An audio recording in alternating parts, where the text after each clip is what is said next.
Hey, you know that groggy feeling when you get a full night's sleep, but you still wake up feeling like you've just finished a marathon? Yeah, you're not alone. Tons of people feel that way. But guess what? It's not always about how many hours you catch those Z's. It's more about the quality of that sleep. Now, I know what you're thinking. Okay, but how do I improve the quality of my sleep? Good news! We've got a bunch of solid tips for you, all based on real science research. These tips could be game changers. By following these, you can start your day feeling like you've had the best sleep ever, every single day. Sounds dreamy, doesn't it? So stick with us till the end of the video, as it is definitely worth your time, especially if you wake up feeling tired. And if this is your first time hanging out with us, don't forget to hit that subscribe button and ring the bell. We've got tons of awesome content coming up, and you won't want to miss out.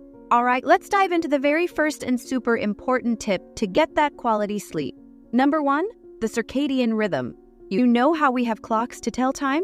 Well, your body has its own clock called the circadian rhythm.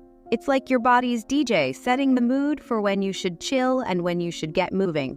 This rhythm grooves with the sun, making you active when it's light out and getting you ready for bed when it's dark. But here's the thing. If you're doing stuff like working late night shifts or hopping across time zones, you're kind of messing with your body's natural rhythm. It's like trying to dance off beat. Not only does your sleep feel wonky, but you also might feel more stressed, kinda moody, or even get sick more, all because you're going against your body's natural rhythm. So the first thing you need to do is to try to vibe with your body's natural clock as much as you can.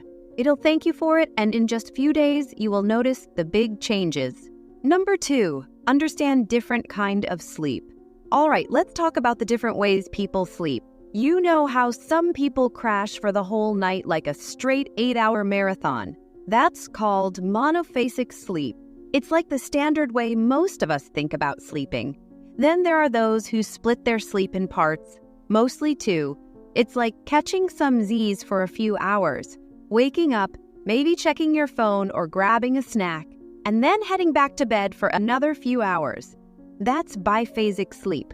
It's kind of like taking a siesta in the middle of the night. Apart from that, some people sprinkle their sleep throughout the day, taking a bunch of short naps. It's like grabbing a power nap every few hours. This is called polyphasic sleep.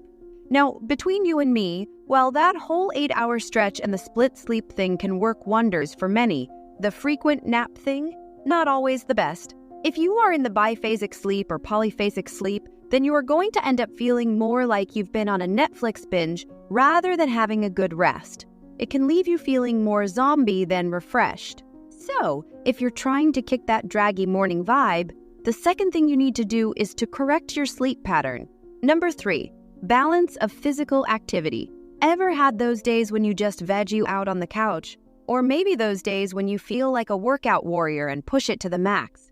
Well, both can actually mess with your sleep. Surprising, right? Here's the lowdown on moving your body is like giving it a mini recharge. Studies show that even a quick 20-minute walk or dance session can pump up your energy. Aim for something like 2.5 hours of fun movement every week. And while you're at it, throw in some activities that make your muscles feel all strong and powerful a couple of times a week. But here's the key. Balance. Think of it like seasoning your food. Too much or too little can throw off the taste. So whether you're into yoga, hiking, or just having a dance-off in your living room, finding that just right amount of activity can be the secret ingredient for better sleep. Number 4, hormonal imbalance. Hormones are little messengers in our bodies that help manage everything from our mood to how hungry we feel. The fun part is that a lot of these hormone levels change depending on light, dark, sleep, and even what we eat. Think of them like a cool band with each hormone playing a different tune. We've got some big names in this band like melatonin, the sleep superstar, cortisol, IR stress, dude, and a few others like leptin and ghrelin, which talk about hunger. Now, imagine if one band member starts playing out of rhythm. The whole song feels off, right? That's what happens with our sleep and body rhythm when these hormone levels get wonky. But it's not all doom and gloom. The awesome bit is that once we get the hang of how these hormones groove and what they need to stay in tune, we can totally make them work for us. And just like that, we can kick that blame morning feeling to the curb and wake up feeling all kinds of refreshed. So here's to understanding our inner rhythm and making every morning a hit. Number 5, taking care of nutritional deficiencies. You know how sometimes you eat a big meal and feel super sleepy, or you skip meals and feel drained? Our diet does more than just fill our tummies. It can totally affect our energy and sleep. Kim Pearson, a nutritionist, pointed out something cool. Feeling constantly tired might actually be because we're missing out on some important stuff in our food. For example, if you're running low on iron, you might feel like you're dragging your feet all day. Good news, you can get iron from yummy stuff like spinach, chickpeas, and even a good steak. And then there's vitamin D. If you're missing out on that sunshine vitamin, you might find yourself yawning more often. And let's not forget about magnesium. It's like a magic mineral that helps us dive deep into sleep. If you're not getting enough, your sleep might feel kinda shallow. So the takeaway is to make sure we're filling our plates with the right nutrients, which can be a game changer. By tuning into what our bodies need, we can wake up feeling all charged up and ready to rock the day. Number 6, don't take sleep apps too seriously. Now it's kind of cool. Seeing your sleep cycles, tracking when you're in deep sleep, all that jazz. It's fun and sometimes even a bit informative. But here's the real talk. As of now, none of these apps got the official thumbs up from places like the FDA or sleep bigwigs. And why should you care? Well, because they might not be painting the whole picture of how well you're actually sleeping. Some people get super caught up in getting that perfect score, but obsessing over those numbers can actually backfire. There's even a fancy term for it, orthosomnia. There's been already much talks among experts that constantly chasing that perfect sleep score can mess with your sleep and even stress you out. If you're casually using a sleep app for the fun of it, awesome. But if you're glancing at it every morning and fretting over why you lost a point here or there, maybe give it a break. After all, a good night's sleep is way more than just numbers on an app, right? Number 7, maintain a dark and quiet sleeping space. All right, let's talk about the vibe of your sleep space. Imagine this. You're all cozy in bed, but there's this annoying streetlight outside, casting a glow into your room. Or maybe there's that tiny LED on your charger that's brighter than you'd think. Well, these little light sources are the sneaky sleep stealers. That's because our bodies have this cool thing called melatonin. It's like our body's natural sleep juice. But too much light, especially at night, can mess with it, making it harder for us to drift off. Now, even if your eyes are shut and you're in dreamland, your brain can still sense that light. It gets confused, like, hey, is it morning already? This whole light confusion can steal away the quality of that deep, lovely sleep we all crave. And there's a bonus point. Keeping things dark might even help our mood. Who knew that something as simple as drawing the curtains or turning off that hallway light could play such a big role? So, next time you're setting the mood for bedtime, think of it like setting up for the ultimate relaxation. A calm, dark, and quiet room is the secret sauce for that sweet sleep. Number 8, understand your sleep requirements.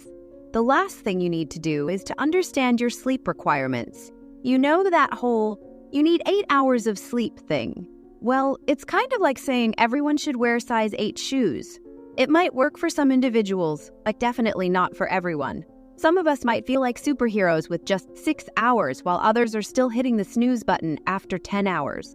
That famous 8 hours thing, it's just an average. So if you're stressing about not getting those exact 8 hours, take a breathe. That extra stress can actually make sleep even trickier. The trick is to listen to your body. Maybe keep a little sleep diary, or just notice how you feel after different amounts of sleep. Once you find your personal sleep sweet spot, you'll know exactly how much shut-eye you need to wake up feeling all kinds of amazing. So, you need to ditch the one-size-fits-all approach and find out what makes you feel refreshed and ready to roll. Last but not least, if you're dragging yourself out of bed every morning feeling like you've been hit by a truck, it's not just some random annoyance. It's your body's way of saying, hey, something's off with our sleep game.